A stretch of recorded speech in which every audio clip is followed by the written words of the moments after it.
Welcome to my series on diversity of thought. My name is Neela Bettridge. I'm an executive coach and I also work with multinational teams on the areas of diversity, women in leadership, but also on team performance.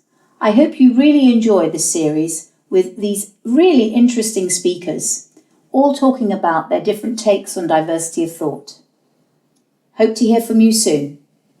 Welcome, Nat. Really good to see you, and thank you for agreeing to do this interview for me on diversity of thought. I just wondered, before we start going into the sort of area of diversity of thought, whether you might be so kind as to actually give me some background on yourself. I know you've had a very long career in many different sort of avenues, and you started off in law, so give us some background on you. Not that long, Neela, for a start. Yes, okay, well, not that long. Long enough to know what I should know. But so basically my background, I trained originally in law, subsequently did a master's in marketing. I made the decision at that point that I wanted to build a career in consultancy.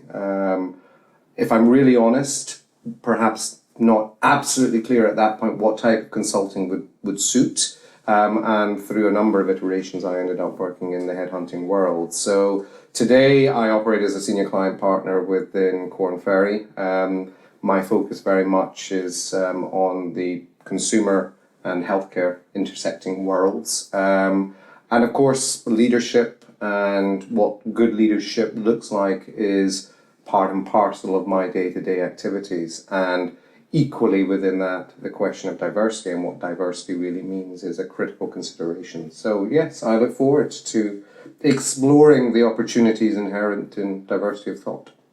And for you, what do you believe? When you look at organisations that you go into, when do you recognise an organisation that may be dealing with diversity first of all, well? I think fundamentally any organisation, whether large or small, that does not have a strategy which fundamentally is built around fostering a higher degree of diversity is an organisation that will likely fail. So in the world that we operate within today, diversity from a leadership perspective should be absolutely at the very top table in terms of discussions around what this organisation should look like externally, and more importantly, what that means in terms of the internal talent pool, how they're developed and how the organisation collectively matures.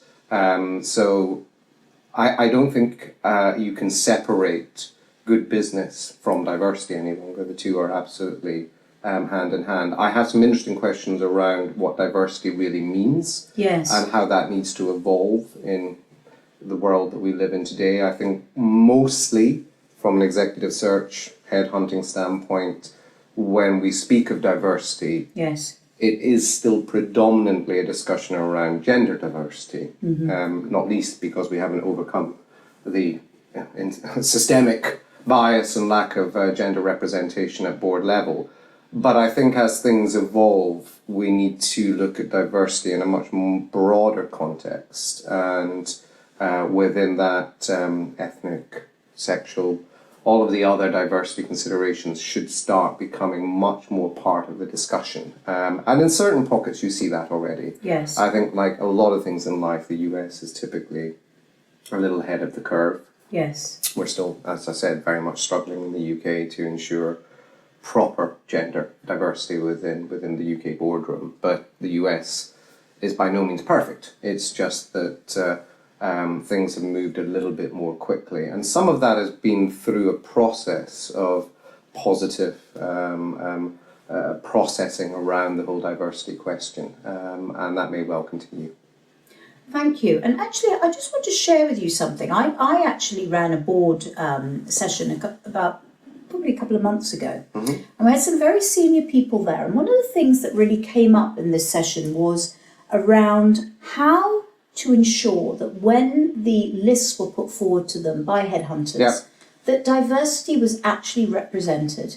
Not just in terms of gender, you know, all those, all the different facets of diversity, but also actually the mavericks, the people who didn't tick all the boxes. And there was some concern talked about around, we sometimes get the people that we know are going to tick all the boxes, but who are the people that we are missing? Yeah. And I'm so interested about that from your perspective. Sure. It's actually something I'm very passionate about, because I think you're absolutely right. I thought you might be. Yes, as an industry, we ultimately represent the clients with whom we operate and whom we partner. And of course, one of the first discussions that always will come up is how do we ensure diversity in terms of the shortlist of candidates ultimately presented. Now, diversity in this case could mean anything from female representation to diversity from an industry standpoint, fresh ideas coming from outside the world within whichever organization it might be operates. I have to say, the reality is that still 9 times out of 10, when it comes to the final decision, there is a preponderance of focus on the candidate that is the known entity. So one of the things that I'm trying to do, and Korn Ferry as an organisation is trying to do, is to more effectively represent what we see as converging markets. So actually the very traditional career path of working your entire life in one industry sector is no longer quite as valid as it once was. So as you know, I've worked heavily in life sciences and healthcare throughout my career, but the traditional pharmaceutical industry, consumer health, the patient-to-consumer revolution, all of this which is impacting in terms, or has an impact on the organisation itself, necessarily requires us as an industry to be more creative in how we ultimately introduce talent who can help be the game changer that organisations may well need. And what I hear in that, and please tell me if I'm summing this up wrong, is actually there is responsibility from the headhunter's point of view, but actually there's also a responsibility from the organisational point of view, that people are not recruited in the likeness of them. Yeah, I mean, ultimately we can only serve the client to the manner in which they require. And of course, wherever possible, we will try and be creative in coming up with candidate ideas that perhaps would be a little left of centre. Yes. But the decision ultimately lies with the client. Of course. So if we're really going to engender a culture that is embracing of diversity in all its forms, then it requires a very mature organisation that is actually prepared to take risk and to be more agile and to be more creative in their approach. And my sense is that this is where the market is moving, and partly it is generational as well. Now, tell me a bit about that, because I'm really interested by this generational thing, because I agree, I think it is, that's my sense, but where do you see this? Is it when companies are being led by a younger generation that you're seeing more movement? Or? Well, one has to be very careful, because of course we can never talk about age in that context. Of course not. But I think what we can talk about is technology and the role that it plays in terms of organisational redesign and redevelopment. Now, the truth is we are just at the beginning of the technology revolution, and I would be the first to profess that whilst not exactly a Luddite, I'm by no means the most expert in utilising and relying upon technology in all its forms. But of course, the generation of leaders who are coming up the ranks, as it were, and have lived and breathed technology throughout their professional career, are more embracing of the opportunities inherent within that market.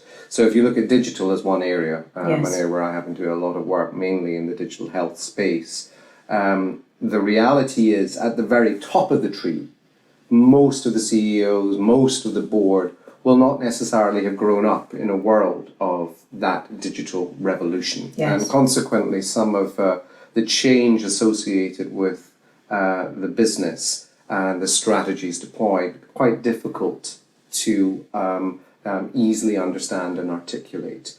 The younger generation look at it very differently.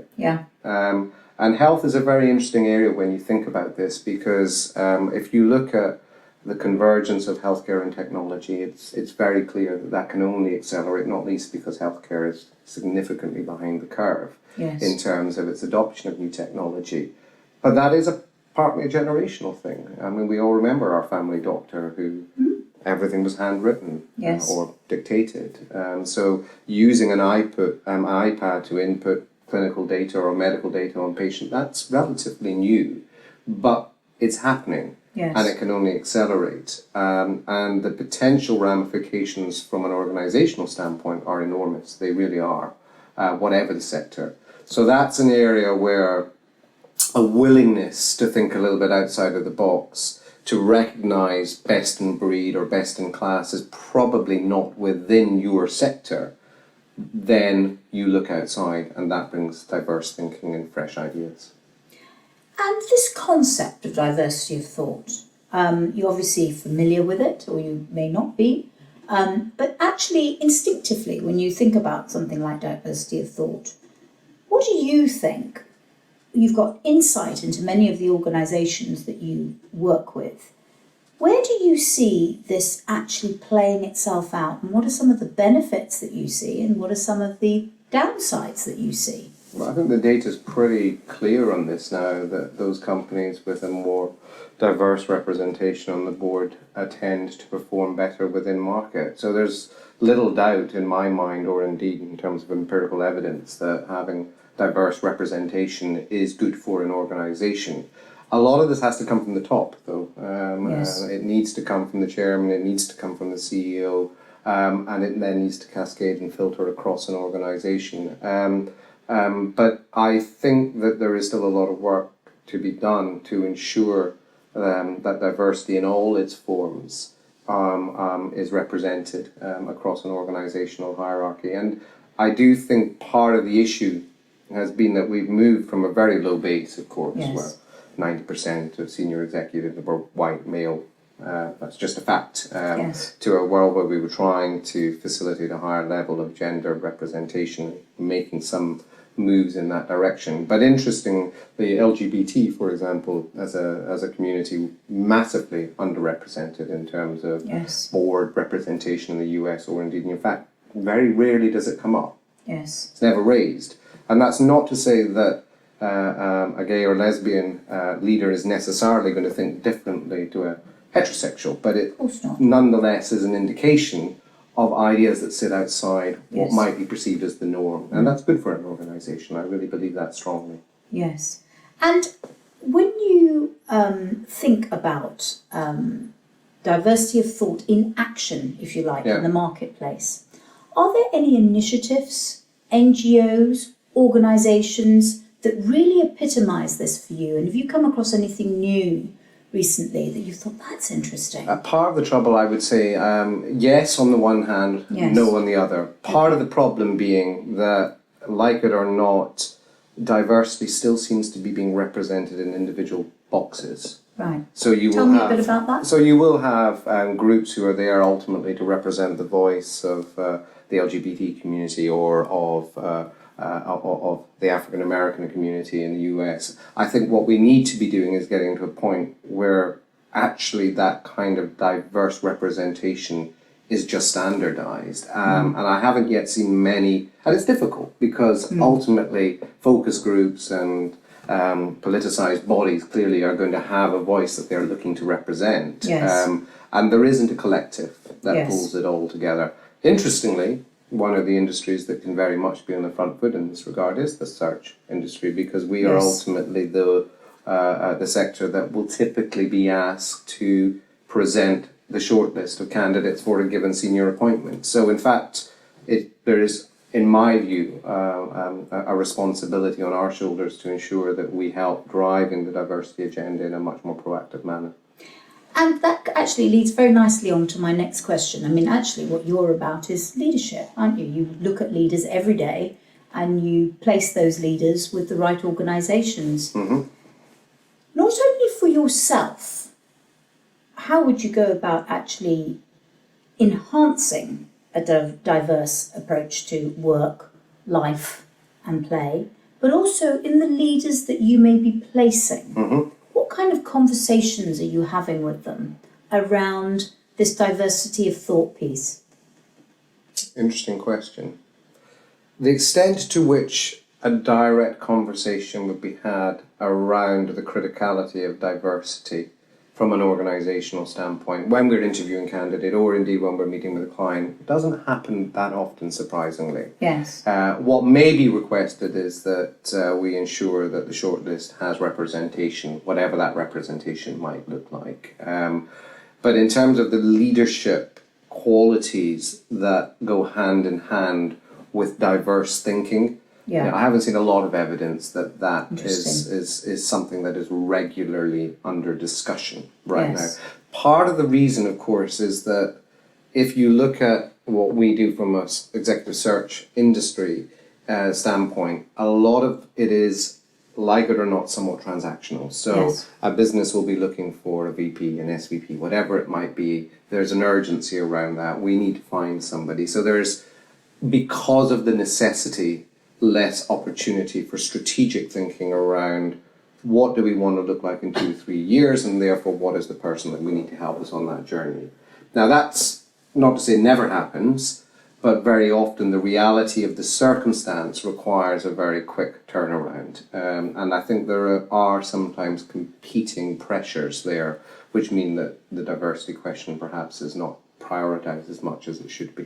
Now, at the other end of the spectrum, and we haven't seen this so much in the UK yet, but in the US it's not uncommon that a requirement for a search firm would be that they have at least 50% of the shortlist women, probably one from the Latino community, probably one African American. And I have to be honest, that is very, very difficult. Because what I didn't say, and I should point out, is that normally, this is sometimes an erroneous assumption, that there will be a plethora of available candidates with the right skill, and they're not. So actually, when you are getting down to that level of segmentation,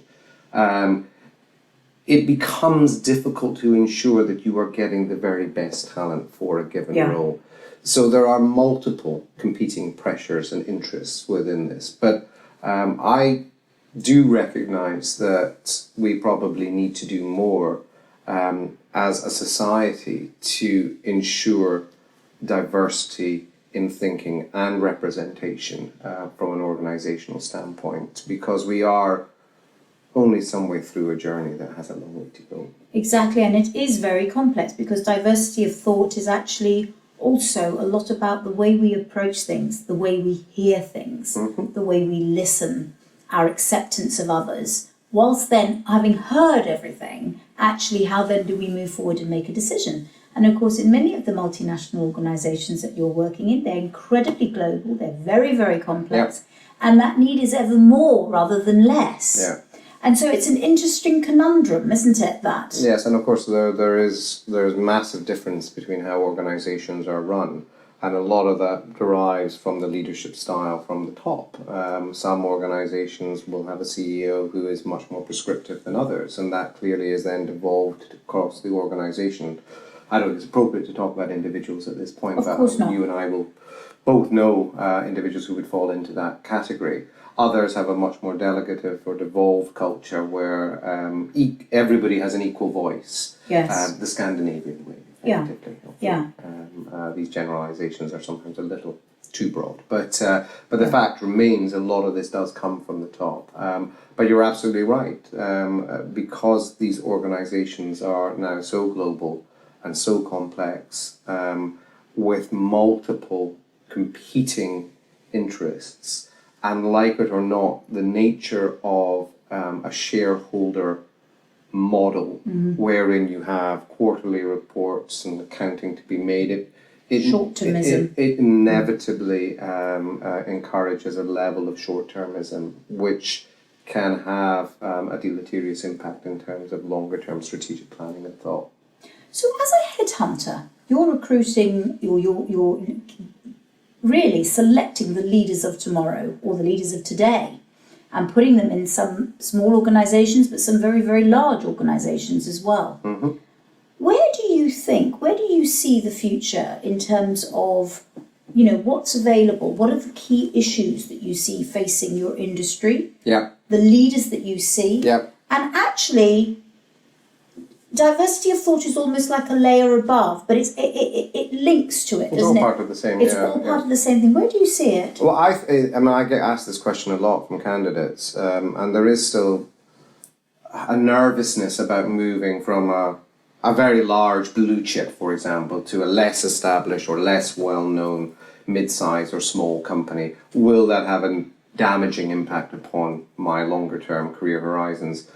I think it might have done 15 years ago. I think today it's quite the opposite. So actually, if you look at the qualities and competencies that leadership at the top will be looking for today, agility, bravery, and a willingness to think outside of the box, the ability to bring fresh ideas and innovation to an organization that probably has been quite static for quite a while.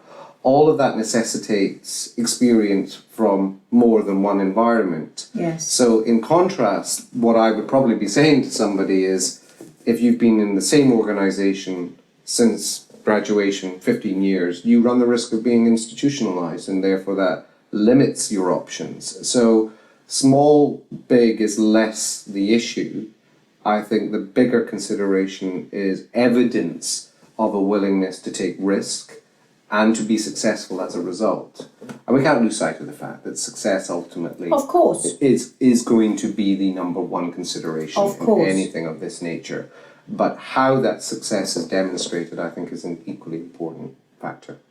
Very, very interesting. And when you think about your personal journey in terms of diversity of thought, how do you incorporate it into your work life? How do you try and incorporate this into your work life? Well, I think we all run the risk of looking to project too much of ourselves on those that we work with on a day-to-day basis, or who we manage, or indeed who lead us. And that's one of the dangers, because projecting your own image onto somebody else is a surefire way of... and it's easy to do, we all do it. And of course, it's equally easy to do when you're looking to hire somebody into your business. So I think as I've matured, I've learned the importance of being respectful with regards to others and their approach and their operating style. That doesn't mean it doesn't still create frustration. You are human. But you learn how to manage that. So I think instinctively I am somebody who does look to embrace diversity in what I do. I'm also somebody who has a relatively creative side to my personal life, and I sing, I perform, and so there is an aspect to who I am and what I do that wouldn't necessarily be represented in my work and environment, and that for me is very important. I think there is a danger in being so single-minded and so focused on one path that all of these other, almost certainly equally important aspects of your character, which, to your point, ultimately represent your own diversity, will be sidelined. And I think that is dangerous, because ultimately that will engender dissatisfaction, because there'll be a big part of who you are and what you do that you've never cultivated and you've never developed. And that would be true whether you're a CEO or working on a shop floor. You've got to have diversity in experience as well as diversity of thought. And arguably, actually, if you're doing diversity of thought in a complete way, you would be bringing in all those aspects of yourself into the role, because actually that's what gives you breadth. That's what gives you a different lens to look through. And all managers, all leaders, we compartmentalize aspects of who we are and what we do. And obviously there needs to be some safety mechanisms within how you represent yourself in certain settings. But I do agree that I think there is a danger in misrepresenting who you are, or feeling that you have to project an image in order to adhere or fit into a particular organizational structure or culture. That is not the way to be successful. And I think, interestingly, I had a conversation with the son of a client recently, and happens to be a young gay man, and was thinking about what that means in terms of the work environment. Funnily enough, I did say, actually, in many ways, it's probably an advantage, whereas 15 to 20 years ago, of course, it would have been something you wouldn't want to communicate today, because the law firms, the consultancies, and indeed most large organizations are very keen to ensure that diversity has proper representation in its workforce. Actually, if you are a little different, Yeah. You can use that to your Embrace advantage. it. Embrace it and incorporate it into who you are and Yes. how you operate and how you perform. That's probably the smartest way. I think hiding a big part of your personality or a big part of who you ultimately are can only have a negative impact in terms of your ultimate contribution. Absolutely brilliant point. I totally agree with you. And as a sort of final point, a wrap-up point really, it's interesting, some of other speakers totally disagreed with the concept of diversity of thought. What's your view? Do you think it's the new fad? I have to be honest, before today's discussion, I hadn't heard diversity of thought specifically within this context. If diversity of thought effectively encapsulates a willingness to think outside of the box, to be accepting of other viewpoints, to incorporate a level of creativity and innovation into your day-to-day activities, and ultimately to be someone who represents who they are and what they do in a holistic fashion, then I think absolutely it should be the future. And it needs to be the future, because we live in very challenging times. And we haven't discussed that, but it's the markets are not easy. Constant change, constant flux. Say a bit about that, would you? Well, again, to come back full circle to what we were discussing earlier around digital health, it just happens to be one of my passions. The speed with which this market is operating is quite extraordinary. You will read about a product, the next day you're going to pharmacy and you'll see it. And so as an organization, of course, that creates some real challenges, because if the consumer or the patient is an environment where this speed of activity is the norm, then they have to be able to respond. So that has an impact on your product development activities. It has an impact in terms of how you raise money to enable things, because a lot of the innovation still, like it or not, comes from the startup or the early stage company environment. The big challenge there is how you monetize, how you take that to the next level. But innovation is not, I have to be very careful what I say here, but the reality is that innovation is easier to deliver on in a smaller company environment than it is. I think that's true. For all of the institutional reasons that we don't need to go into great detail. But it shouldn't be forgotten that we are living in a very challenging environment. And that clearly will have an impact in terms of what the great leaders of tomorrow will look like. Absolutely. And whether diversity of thought is actually going to be the sort of the key, if you like, and able to for them to execute some of these strategies. And just one last point on that. Please. I think you can say as many points as you like. Well, okay, but the piece that for me I'm particularly passionate about, and I think it does link to diversity of thought, is that if you look at industries that have traditionally been very siloed, those silos are breaking down. So what we're seeing is a convergence of activity across different sectors, which requires leaders and managers and workers who are accepting of fresh ideas and change. And you think, I haven't mentioned change, but the problem is that what you still see a lot of is small scale pilots. Yeah. For one example, well, let's test this here and see if it works. Yes. But in reality, if you're looking at digital and digital transformation, it can't be small scale. It needs to be whole organization. It needs to impact upon all touch points. I still think it's hilarious that people talk about multi-channel marketing. What is marketing if it's not multi-channel? The chief digital officer role probably won't exist in 3-4 years, because marketing and digital will be one and the same. Yes. So this is all happening at incredible speed, and how organizations, and more importantly how leaders respond, will be very telling for the future. It's a great point. And any final points on diversity that I haven't asked that you just want to share with us, that you think are important in terms of not only your success, but also success of organizations? Yeah, I think diversity ultimately, to take a step back, we live today, thankfully, not across the world, but certainly in the UK and most of the West, in a much more accepting, tolerant culture.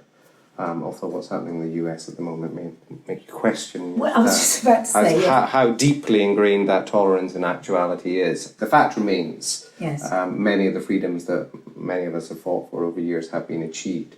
The next stage, of course, is how we move from a discussion around this Or protest. or protest around it to actually protest around this not being the norm. So the days when diversity is just a standard across any scenario, we're not there yet by any stretch of the imagination. And there is a lot of work that needs to be done, and business can have a role to play in that, but a lot of it comes from society as well. I think that's a very fundamental point, actually, society and, cultural as well. And a lot of business represents Yes. the societal norms Yes. within which they operate. Exactly. And there are regional differences. I mean, Of course. it's a whole other area that we could discuss at another time. But the fact remains that one has to be culturally sensitive to differences from a diversity standpoint. What we would consider normal is very different to what you might see in terms of board representation in Japan, just as one. Yes. I mean, the gender question is very different over there. So we have to, as a search or as a headhunting industry, we have to be quite sensitive Yes. to these external dynamics as well. But there's no getting away from the fact that we should be there to drive a higher level of diversity into organisations, because fundamentally those organisations, those organisations that are more diverse are those that will be more successful. Thank you very much indeed. Brilliant You're very interview. welcome.